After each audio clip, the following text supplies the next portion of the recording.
Hello, everyone. Welcome back to Intuitive Conversations with Tamara and Chantel. I'm Chantel Neufeld. I'm Tamara Franz. And today we have a really cool topic. Yeah, our title for this episode is Vision is Stronger Than Baggage.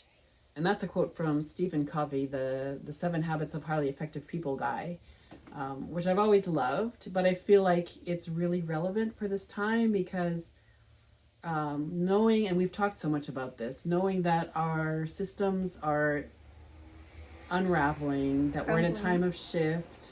We have an old world that's kind of passing away, but we have an opportunity to build a new one. So are we going to move towards the vision, or are we going to hang back in the baggage and try and hold on to what's passing away and bitch and moan about what's... Yeah. So I grew up with conspiracy theorists, and so they were always like, look at the past, history is repeating itself. And I'm just like, it doesn't have to. We're different now. We know new things. We're new people. You know, what's that quote about the river? No man steps in the same river twice because the river, it's not the same river and he's not the same man. Yeah. And there's a saying in the astrological community, history doesn't repeat, but it echoes. Ooh. So there are elements, right? Because certain energies, we live by cycles. Mm-hmm. Every planet has a cycle, and all of those different cycles affect us in different ways. Mm-hmm. But we have the agency and the sovereignty to actually work with energies and to create with them. It's like improv. It's like life. Like, you know, you come across something you don't like, you're like, yes, and I can do this instead. Yeah, plot twist, exactly. Instead of using all of our energy in resistance. So the reason this topic is really relevant right now, and we're recording on July 14th?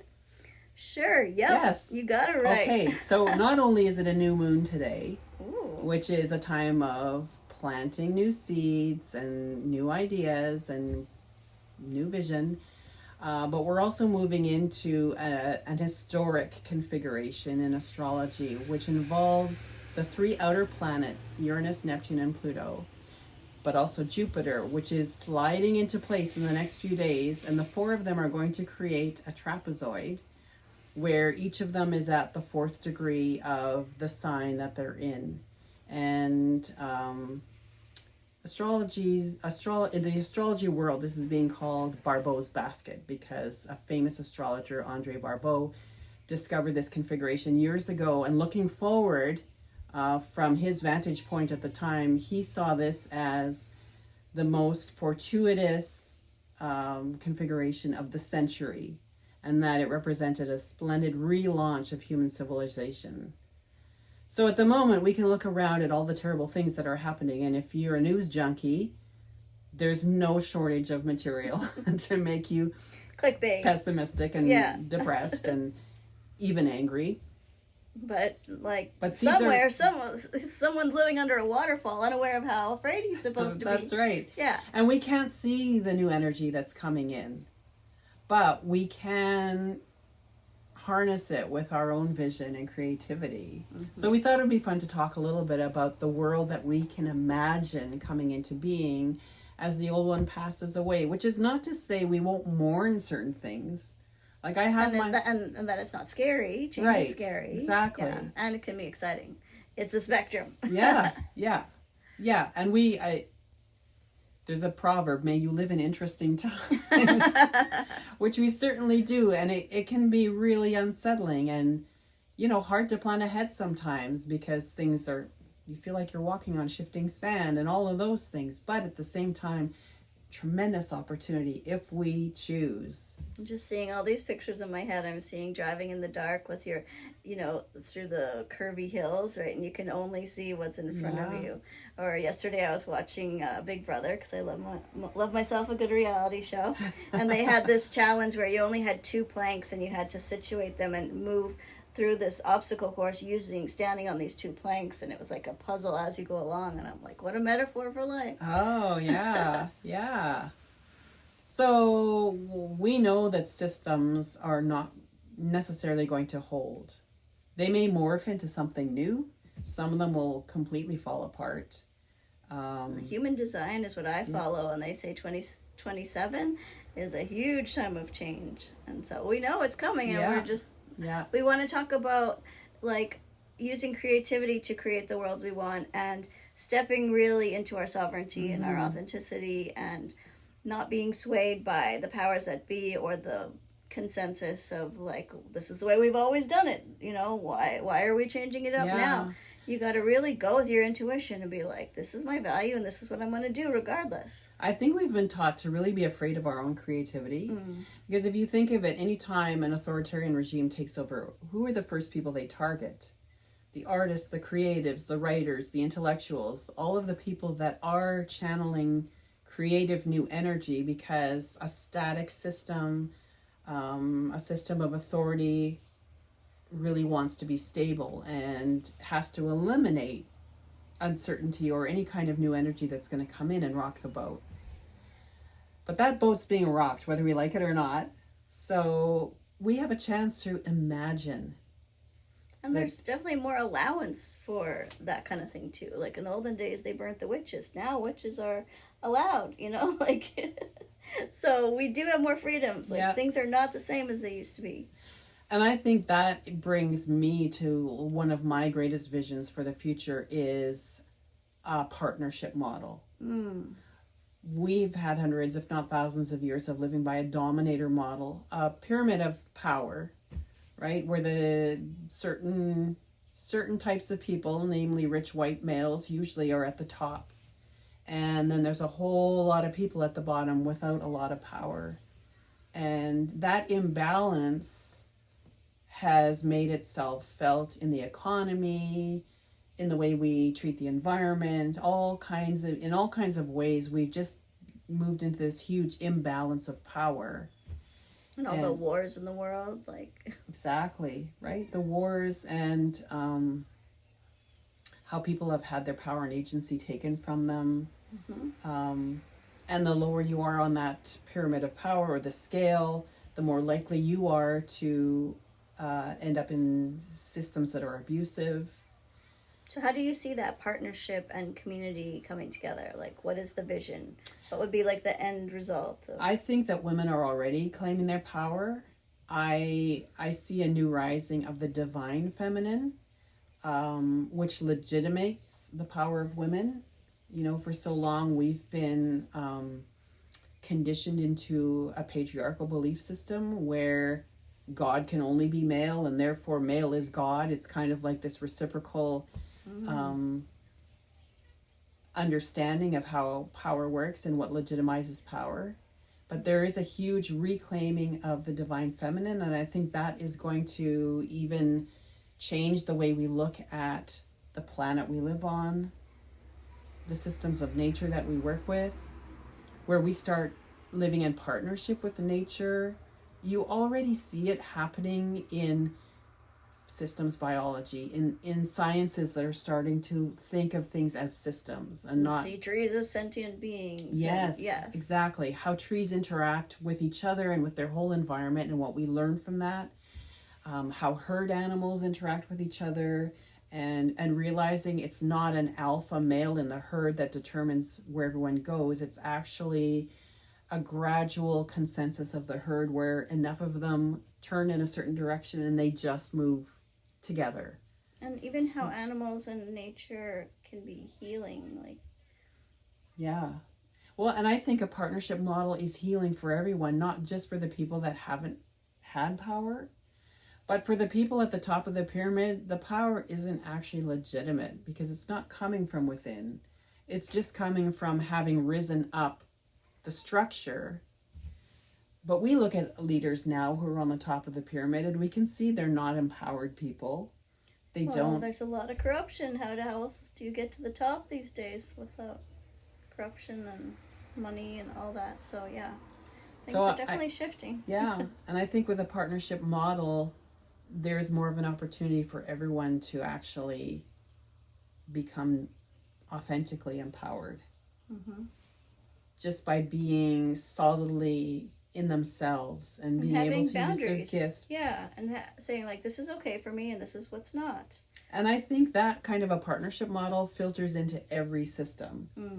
We were talking a minute ago about education systems and just the fact that students need to have more empowerment in their programs of study and in their creativity and trajectory of education, especially as they hit high school, right? They're old enough by grade 9, grade 10 to know what their interests are, where their passions lie, and to be able to pursue that through designing their own course of study if they've got the basics under their belt. And so what does that look like, a partnership culture?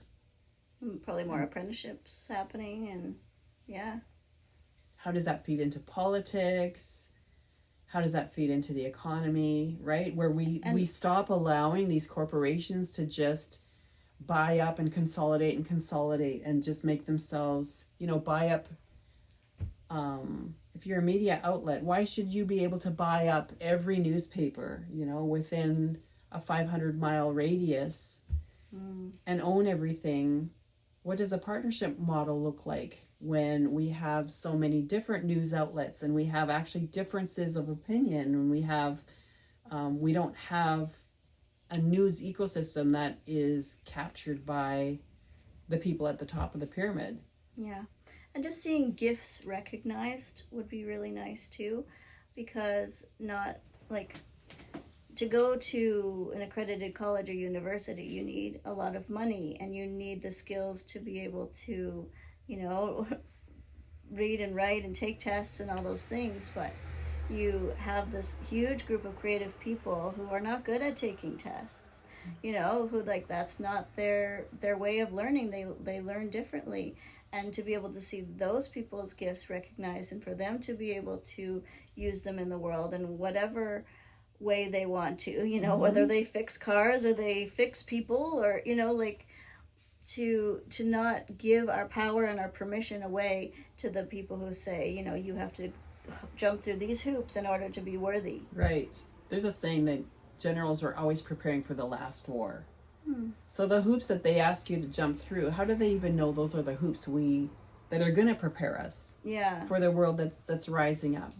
Yeah. And what if education, especially higher education, was a partnership model where we decided as a country, as a society, it's important enough for people to have access to post-secondary education that the government and corporations partner together, in the sense that corporations will provide a certain level of funding, maybe because they pay so little taxes, because it benefits them too to have win-win-win, right? To have workers who are educated, who have good communication skills, who know how to think critically, whose imaginations have been stimulated.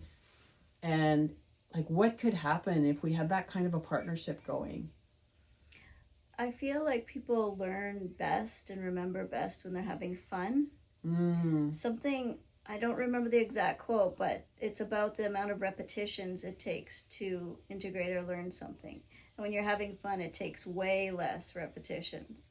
And so I feel like the more fun we can have with learning, the more creative we can be. And even repetitions can be fun. Yeah, for right? sure. Things can be a game. I would like to see actually all grading taken out of education. There are ways to give feedback without putting numbers and letters on people. Yeah, and especially it's people who only learn through positive reinforcement, and it actually gives far more productive information if you give feedback. Here's what you're doing well. This is what you can do better, right? Instead of because the world isn't right and wrong and black and white. There is so much nuance, and how we live our life. People are like, oh, I'm failing at this. You're not failing, you're experimenting. And it can start in school, those frames of mind, and it can start we can start teaching kids how to emotionally regulate. And I mean, lots of places are already doing that. And during COVID, so much change in the education system, where there was just so much more creativity. I saw people who weren't at work all the time, who used to be at work, getting in their suits and going to work. They either could stay home and got money from the government, or could work from home. And there were so many businesses started during COVID. Like, you hear about them more and more, and it's just like, wow, that would have never happened if you hadn't had a couple of weeks to sit down and be like, who am I? What do I actually want to do? What's fun for me? A lot of people, they're just so, invested in all of their things that they have to do that they don't have time to be themselves. Yeah. Imagine if we just, even from birth, said each person is a font of creative potential. And so the whole point of our education system is to discover what are the potentialities in each child and how do we help them. Instead of, I used to think of it as sort of a reverse shoe store, right? You come to me and I'm going to make you fit into this size of shoe that everyone has to wear. Instead of, God, that's such a good metaphor. Instead of coming to me and what does your foot look like and what feels comfortable to you and what color do you want to wear and how can we empower you to step into those shoes that are going to be like Dorothy's shoes, there's no place like home, that will take you home to yourself. What would this world look like if one day we just didn't have to go to work and we could all do what we loved and obviously focus on shelter and food and all those things? I watch so many reality shows of like Alone or Naked and Afraid where they have to like go out and do the basics, and they're so much happier when they're like focused on those hands-on things of life, and they're connecting with each other, and they're also building and well, I can say from experience that I've never been happier than when I was on the Camino. And that was just the simplicity. Do your laundry every day. Wash my clothes by hand every day. Yeah. But it's just the simplicity of, I don't have to deal with bills. I don't, it's very simple. You get up, you walk. Staring at a screen all day. Yeah. Life simplified to the point of spending the 4 hours a day maybe that you need to spend to take care of the basics and look after. The problem is, who's going to clean the washrooms in the shopping malls and who's going to sweep the streets and pick up the garbage? There are always going to be jobs that are not as pleasant that we need to have done. So but there's like a lot of cooperation that can happen when everyone is living in harmony and they're just they treat others the way they treat themselves. Exactly. Like if we decided those are important functions we need to have done, let's pay people well to do them. As well as anyone who sits in an office on a keyboard. Because they're equally essential. It makes my mind just go to all the possibilities. Like, what if money wasn't a thing? What if everyone loved each other? What if we could just go out and take care of nature, take care of like the toilets in the malls, and just like wherever we would go, we would clean up after ourselves, and everyone would just be kind of taking care of each other. Like, what a beautiful world that would be. Like, I feel like there is enough for everybody as long as we share and don't feel like we have to hoard. Like, I feel like hoarding has really created an imbalance in the money system, and if that would crumble, there might be a little bit more balance. And I think we tend to get tied up in the logistics of, well, okay, but how's that going to work? Oh, that's utopian. But there's something, Edgar Cayce, the great clairvoyant, used to harp on this all the time. Define your values. What are your highest ideals? And things flow from that. And I think we've always had that backwards as a society because we're always responding. We're always trying to fix the problems that crop up because we haven't started from our highest values.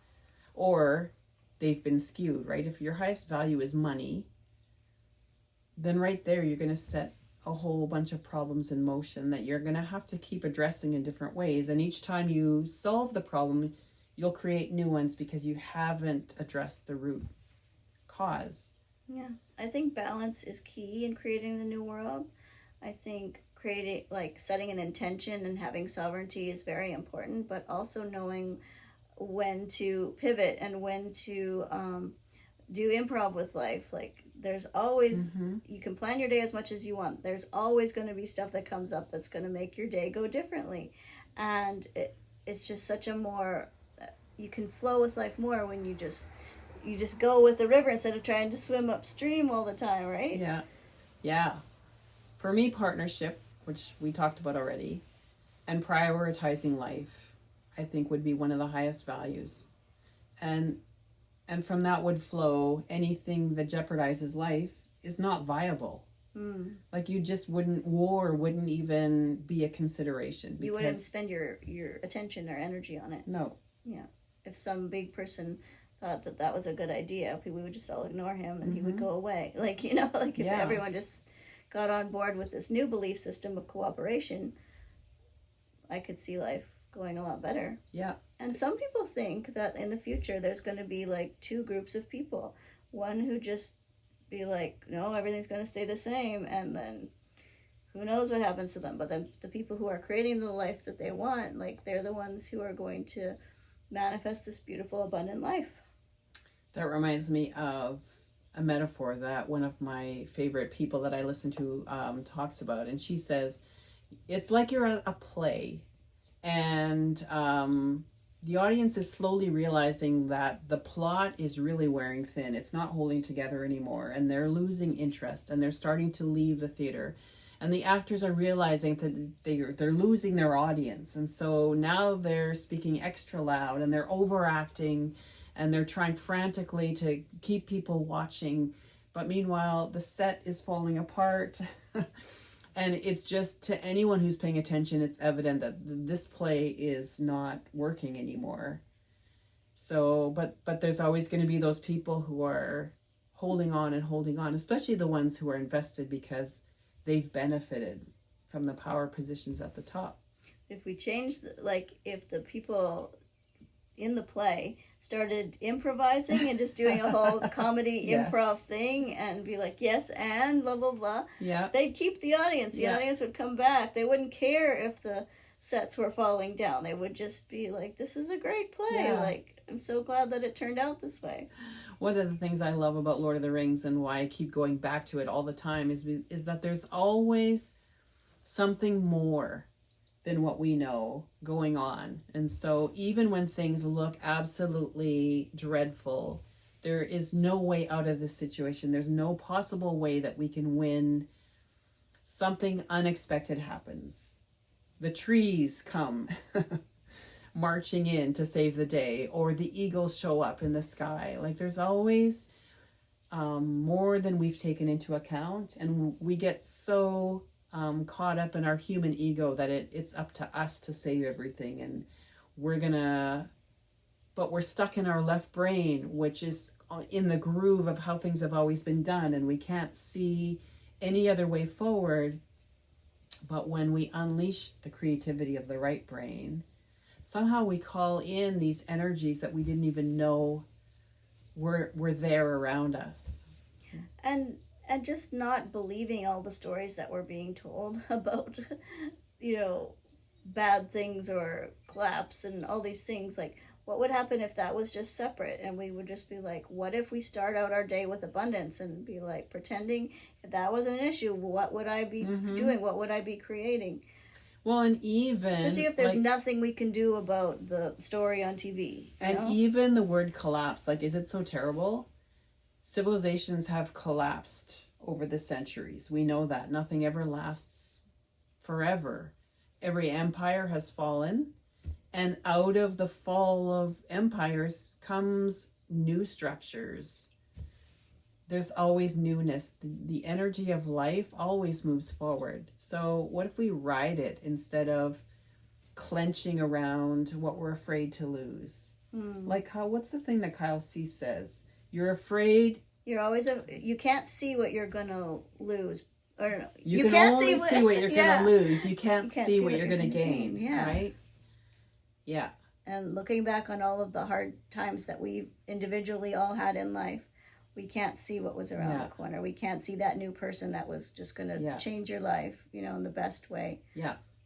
There's a term, cultural creatives, for the people that are oriented toward building what's new. And I think as more and more of us find each other, that energy builds around, we stop giving our energy to the systems that we know can't survive, they're not sustainable. And that doesn't mean that they were always useless. No. Right? Because certain structures have carried us to the point where we are, as much as I want to see patriarchy fall, I can say there was a time and a place for it, probably. I mean, who knows? Certain things became possible, but it isn't helping our evolution now as a humanity. It's not going to help us reach our potential. Definitely need some more feminine cooperative energy and leadership. Mm-hmm. There will be less wars, that's for sure. But anyways, on that note, keep following your heart song.